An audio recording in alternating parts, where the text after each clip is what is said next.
ये जब INDI alliance बन रहा था, मोदी जी के सामने एक विकल्प प्रस्तुत करने के लिए, तब हमने और आपने जो प्रोग्राम किए थे, उसमें आपने बार-बार कहा कि ये तो सिरे चढ़ने वाली चीज़ है ही नहीं और जब सीट शेयरिंग का प्रश्न आएगा, तो इनके आपस में सिर फूटते हुए दिखाई देंगे और एग्ज़ैक्टली वही हो रहा है। ममता बनर्जी ने कह दिया कि कांग्रेस को 2 सीटों पे लड़ना हो पश्चिम बंगाल में तो लड़ ले, तीसरी सीट तो मैं दूँगी नहीं। और आज तो उन्होंने कह दिया कि हम अकेले चुनाव मैदान में जा रहे हैं, हमें तो राहुल गांधी की इस यात्रा के बारे में जानकारी तक नहीं दी गई, हमें इसका निमंत्रण पत्र नहीं दिया गया। तो कैसा गठबंधन? इसी तरीके से आज भगवंत मान का बयान आ गया कि पंजाब में तो हम 13 की 13 सीटों पर लड़ेंगे। अरविंद केजरीवाल पिछले दिनों बुके लेकर के मल्लिकार्जुन खड़गे के आवास पर गए थे, जहां राहुल गांधी भी विराजमान थे। तब मीडिया में बड़ा चला कि हो गया कांग्रेस और आम आदमी पार्टी के बीच में। लेकिन सुनते हैं दिल्ली में भी नहीं हो रहा है।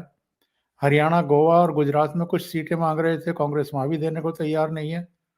उधर नीतीश बाबू काल फुलाए बैठे हैं, वो तो अब प्रधानमंत्री की प्रशंसा करने लगे हैं कर्पूरी ठाकुर को भारत रत्न दिए जाने के बाद से। तो ये हो क्या रहा है? अभी लोकसभा चुनाव 1.5-2 महीने बाद घोषित होंगे, उससे पहले ही सब रायता बिखरता हुआ दिखाई दे रहा है।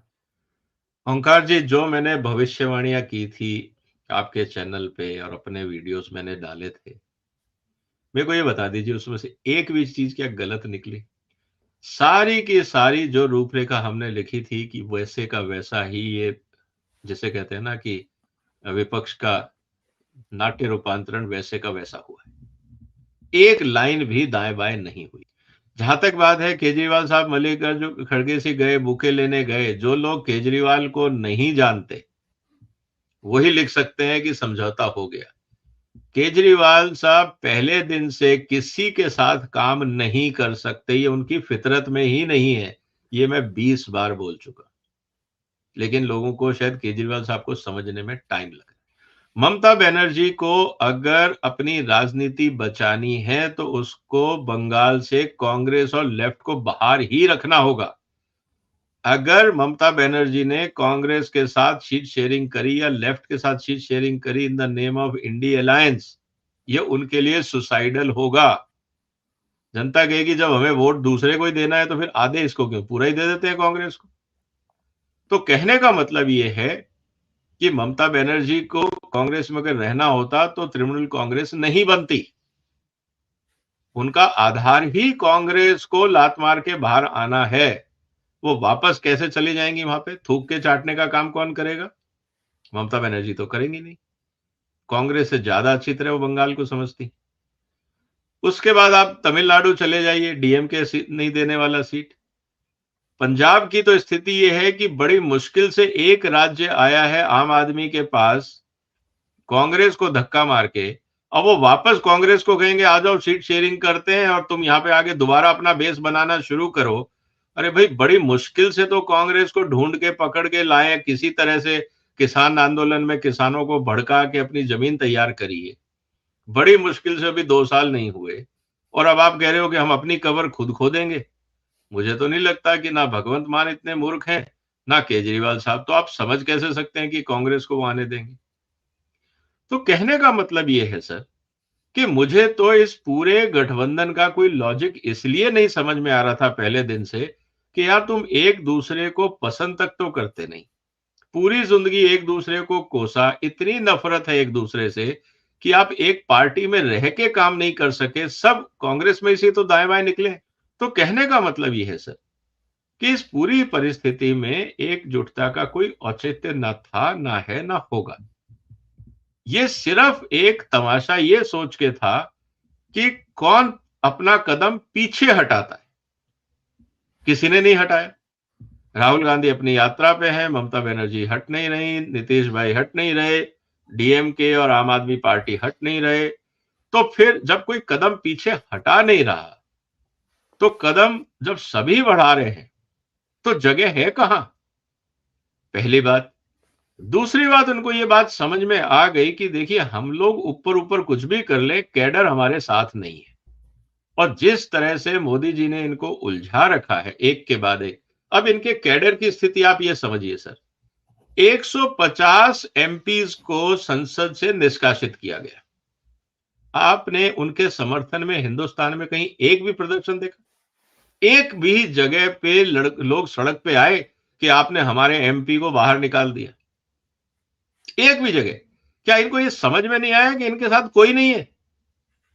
इनकी अपनी कॉन्स्टिट्यूएंसी इनके साथ नहीं है। इनके जिस जिस जिस एरिया के एमपीज हैं, वहां के लोग भी सड़क पे नहीं आए कि सरकार क्या कर रही है और वहां की मतलब कि लोकसभा में और राज्यसभा में क्या हो रहा है। इनके अपने लोग, इनके अपने कार्यकर्ता, इनके अपने वोटर इनके साथ नहीं है। ये बात तो इनको समझ में आ गई है। अब ये किसी तरह से अपनी, जिसे कहते हैं ना कि ये क्वेश्चन ऑफ सर्वाइवल था कि हम किसी तरह से यार अपनी अपनी कुर्सियां बचा लें। और ये इसलिए गठबंधन की बात कर रहे थे कि हर आदमी की एक्चुअली मंशा ये है कि हर आदमी को अपना पैर फैलाना है।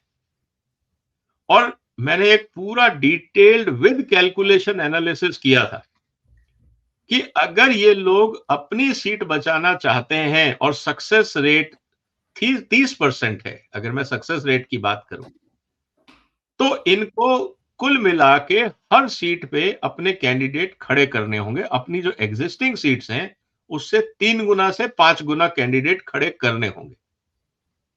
जब 3 से 5 गुना की आप बात करते हो तो सर एक दूसरे के ऊपर पैर रखना वाजिब बन जाता।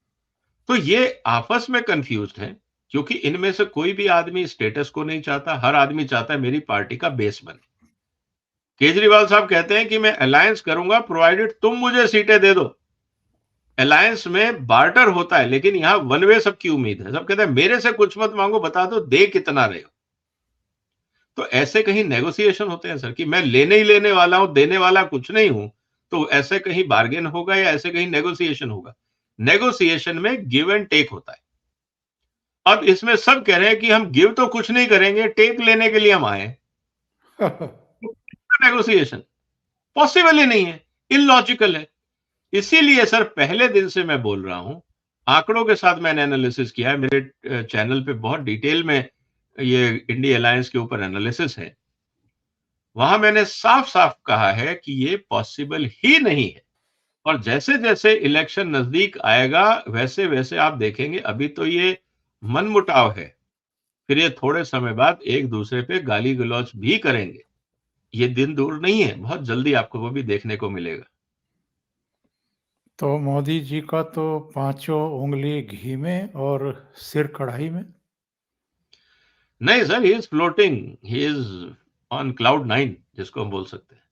उनको तो किस्मत वाले हैं सर मोदी जी इस हिसाब से कि देखिए राम मंदिर का उद्घाटन उन्होंने किया, 370 उन्होंने हटा दिया, यूसीसी की पूरी प्लानिंग उन्होंने कर ली और इतना अच्छा उनको विपक्ष मिला कि कोई बोल ही नहीं पा रहा कि करना क्या है।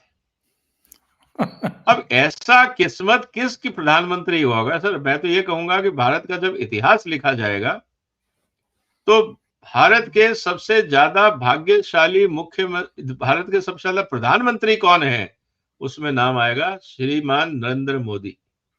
पर आपको नहीं लगता है विजय जी के 2024 के नतीजे आने के बाद एक बड़ी बगावत होगी कांग्रेस में गांधी नेहरू परिवार के खिलाफ? क्योंकि सर जितनी जितने जितने कॉन्फिडेंस से राहुल गांधी मूर्खता करते जा रहे हैं, वो कब तक लोग बर्दाश्त करेंगे? क्योंकि गांधी नेहरू परिवार तो ये चाहता है कि कांग्रेस में जितने लोग अब हैं, वो सब लंगड़े लूले और गूंगे बने रहें, कुछ ना करें, बस जो मूर्ख राज हैं उनकी बातें सुनते रहें।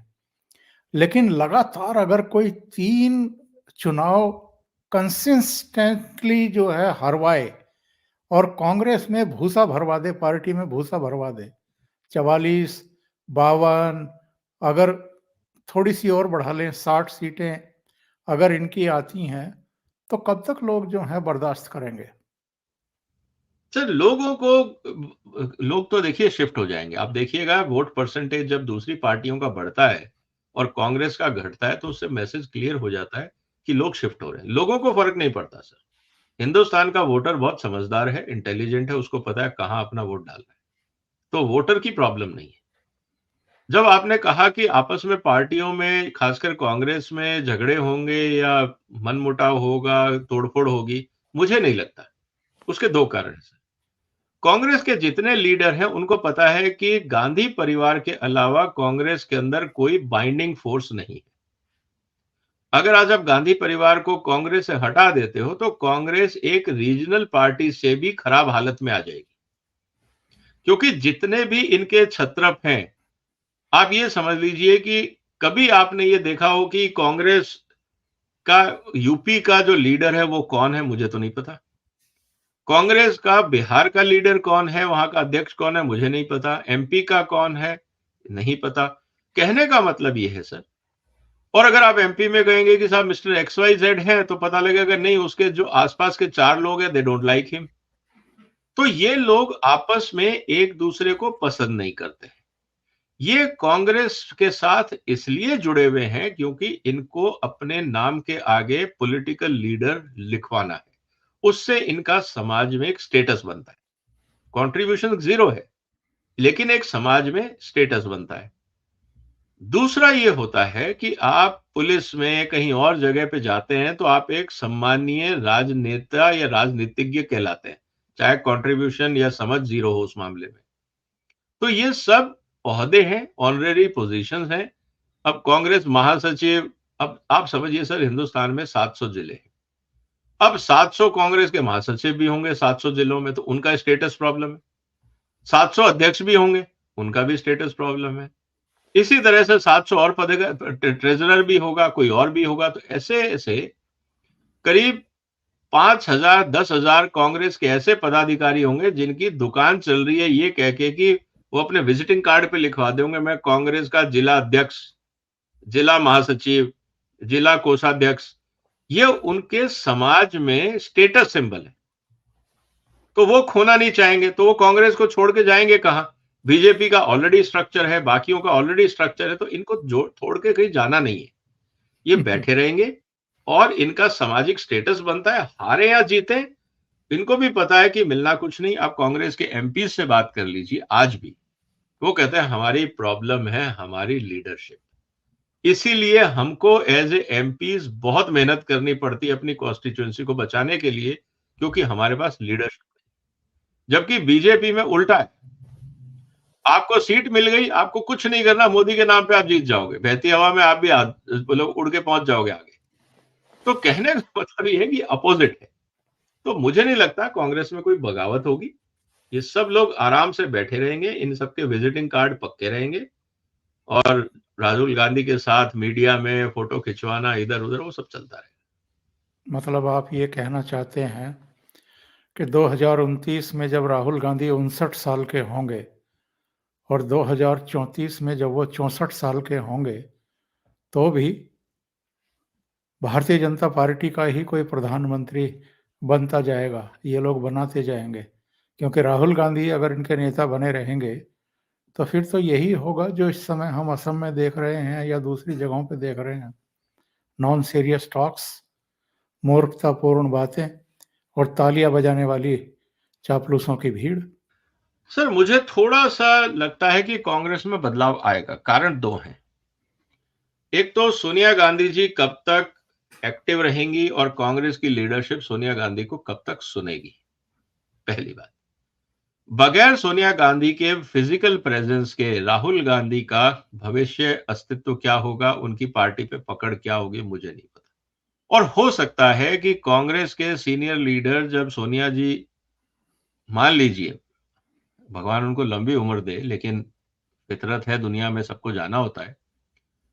जब मैं ये कहूंगा कि कांग्रेस आफ्टर सोनिया, वो स्थिति क्या होगी, अगर आप उस स्थिति को देखें तो मुझे लगता है कि उस समय जो कांग्रेस की कलेक्टिव लीडरशिप होगी वो चाहेगी कि राहुल गांधी जी अब कुर्सी ढंग से खाली करें, अब ये नाटक ना करें। मल्लिकार्जुन खड़गे साहब को आप सामने लेके आए, उसकी जगह वो कोई ऐसा शायद लीडर ढूंढ लें जो सशक्त हो, सर्वमान्य हो, जो होना मुश्किल है वैसे कांग्रेस में, क्योंकि जो एग्जिस्टिंग लीडरशिप है, जो राजीव गांधी, संजय गांधी का जो फ्रेंड सर्कल था, जो आज लीडरशिप रोल में है, जब तक ये नहीं हटेंगे, तब तक कांग्रेस का सुधार नहीं होगा। तो एक्चुअली कांग्रेस को इस समय चाहिए एक मार्गदर्शक मंडल। मतलब जितने भी बीजेपी ने तो 75 साल और उसके ऊपर रखा था, मुझे लगता है अगर कांग्रेस को रिवाइव करना है तो 70 साल और उसके ऊपर या 65 साल और उसके ऊपर के जितने नेता हैं, उन सबको मार्गदर्शक मंडल में अगर कांग्रेस डाल देती है, तो मुझे लगता है कांग्रेस अगले चुनाव तक थोड़ा बहुत रिवाइव कर जाएगी। विजय जी, बहुत बहुत धन्यवाद आपका ओशियन नेटवर्क के लिए इतना समय निकालने के लिए और कई महत्वपूर्ण मुद्दों पर चर्चा करने के लिए। Thank you so much. नमस्कार। नमस्कार सर, वंदे मातरम। वंदे मातरम।